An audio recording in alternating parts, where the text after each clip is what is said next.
Ngayon guys, kung ikaw ay nangangarap lumaki ang iyong channel, dapat mo itong tandaan. Kung mahilig kang manood ng mga tutorial ng mga malalaking channel, ay sigurado ako na napanood mo na ang linyang ito. Bawal ang sub to sub. Ako guys, honestly, wala akong karapatang magsalita ng ganyan kasi hindi pa naman malaki ang aking channel.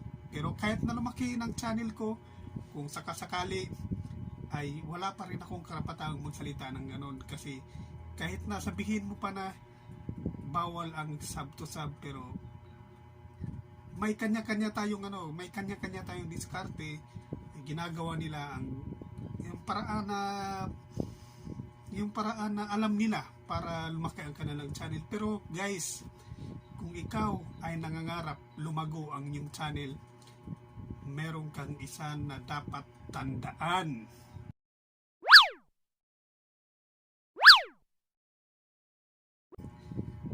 Alam naman natin sa karamihan sa atin ay nagsisimula tayo sa talagang zero subscriber, di ba? May tatlong klase ng May tatlong klase ng YouTuber guys. Yung sikat, yung accidentally sikat, yung mga sikat kagaya ng mga artista, diba? Yung mga artista guys, kapag nag-vlog sila, one day lang, kahit na mga araw, million kaagad ang mga subscriber nila dahil sikat na sila, diba? Nadadala nila ang kanilang mga fans kahit saan sila magpunta, kahit pumunta sila sa YouTube. Talagang yan ay talagang destiny nila yan kasi artista sila di ba? Yung accidentally sikat naman ay yung mga vlogger na talagang sumikat dahil nag-trending ang kanilang mga video, halimbawa ng mga kalokohan or maganda yung pagkakagawa ng kanyang video or talagang searchable ang kanyang mga video at talagang accidentally talagang biglang sikat, ganon. At ang pangatlo ay yung mga small YouTuber. Kabilang ako doon, isa akong small YouTuber guys. Karamihan sa mga small YouTuber guys, nakikipag sub to sub talaga. Pero guys, parati natin itong naririnig sa mga malalaking channel, bawal ang sub to sub. Pwede kang mag-follow sa kanyang channel, pero bawal yung talagang sub to sub na lang talaga yung ginagawa mo. Pero ako guys, sabi ko kanina, wala akong karapatan magsalita ng ganyan kasi maliit pala yung channel ko. Pero kung dumating yung panahon na lumaki yung channel ko, ay hindi pa rin ako magsasalita ng ganyan na bawal. Kasi sabi ko nga kanina, may kanya-kanya tayong paraan, di ba? Ngayon, may isang bagay ako na sasabihin sa inyo guys na dapat nyong ingatan. Kung gusto nyong lumaki yung channel niyo, mayroon kayong dapat tandaan.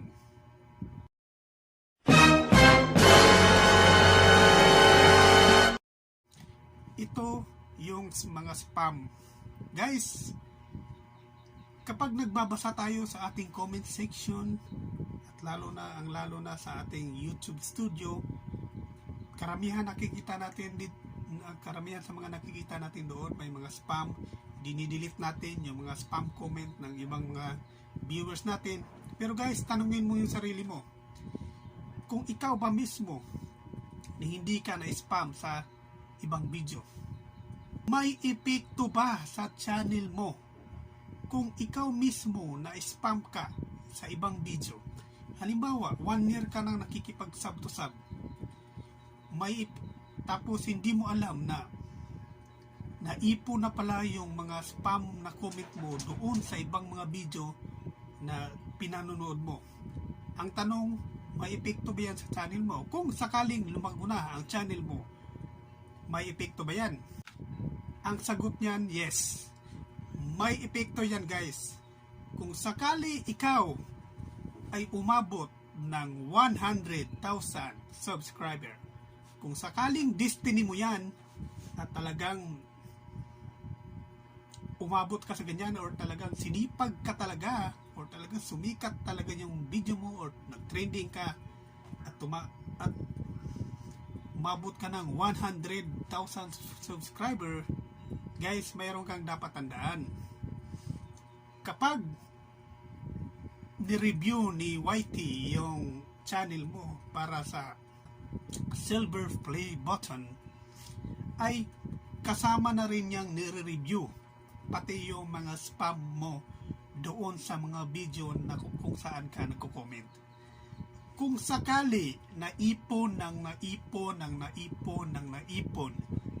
mga spam comment mo doon sa mga ibang video na kino-comment mo, halimbawa nagko-comment ka doon sa mga sikat na mga video, sa mga artista, sa mga TV station na may YouTube channel, kapag dumami yung mga spam comment mo, guys, kapag nag-apply ka ng silver play button, pag dumating yung panahon na nag 100,000 subscriber ka na, ay mahihirapan kang makakuha ng silver play button.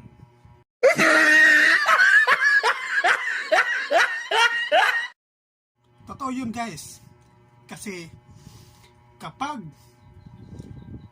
sobrang dami ng spam comment mo mismo sa ibang channel, ay hindi ka qualified para makakuha ng silver play button.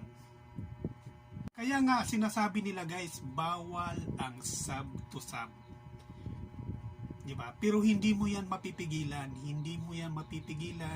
kahit na magsalita ka ng ganyan na bawal ang sub to sub, ay hindi mo yan mapipigilan kasi may kanya-kanya tayong diskarte. Ang maipapayo ko lang sa mga nangangarap talaga, nangangarap, guys, kung sakaling pupunta kayo sa ibang channel, kung sakaling kung sakaling magko-comment kayo, guys, ingatan nyong wag kayong ma-spam. Hanggat maaari, kung gusto nyong mag-comment talagang manood kayo ng naaayon sa video. Wag na kayong maraming pasikot-sikot pa. Yun ang tamang paraan para hindi kayo ma-spam. Kailangan kung ano yung pinanonood mo, yun lang ang i-comment mo. Wag mong lagyan ng maraming pasakali ang comment mo, dahil pag nilagyan mo yan ng maraming pasakali, ay tatawagin kang spammer. Tama, spammer. Kung sakaling halimbawa nanood ka ng isang video na pagkain, tapos ang dami-dami mong sinabi doon, halos binubula mo na yung may-ari ng video. Di ba?